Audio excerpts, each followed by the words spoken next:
common thing we often hear is my dog is a picky eater. Like humans, some dogs live for their food, whilst others are more take it or leave it. If your dog has recently gone off their food, then it might be down to a number of reasons. Recent vaccinations or a change in environment can cause loss of appetite, and that should pass with time. However, it may also be that the loss of appetite could be down to illness, and a trip to the vet may be in order. You may also need to ask yourself whether your dog is picky or just not hungry. Ask yourself, do they look healthy? Are they maintaining weight? Are they alert? And do they have a lovely shiny coat? If they do, then don't worry.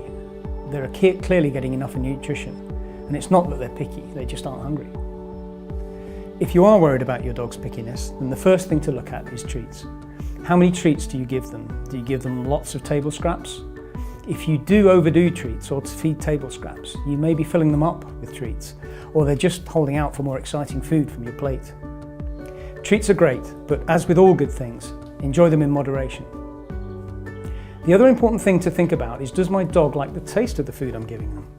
Dogs have far fewer taste buds than humans, with around 1,700 compared to 9,000 for humans. However, dogs do still have a highly developed sense of taste and can tell what they like and dislike from a very small sample.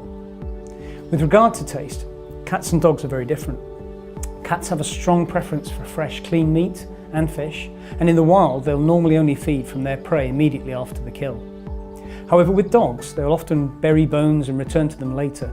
They'll eat the most unmentionable things that they find lying around. Dogs can tolerate and may even prefer the strong flavours produced from the decay of meat. Dogs really aren't that keen on bland foods, and it is possible that their pickiness is in part caused by the blandness of some dry foods.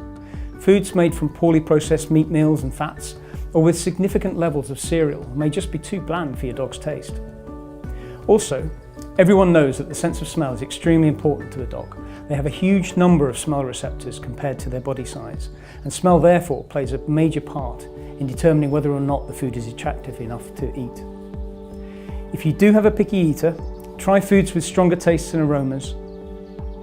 Like humans, dogs are omnivores and so have developed preferences for a wide range of foods.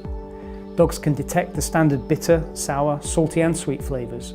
However, dogs are also able to detect compounds that elicit a fifth or umami taste. This fifth flavour has been described in humans as a kind of satisfying savoury taste provided by foods such as cheese or marmite. It's also very common in Asian foods and particularly strong in fish. For centuries, Asian chefs have added dried fish powder, fish sauce and fish heads to stocks and soups to enhance the umami flavour. And a common ingredient in the Roman and Greek culture was a fermented fish sauce called garum.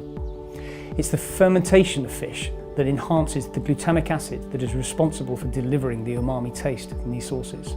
The same umami flavours are created in the cooking process used to produce pet food.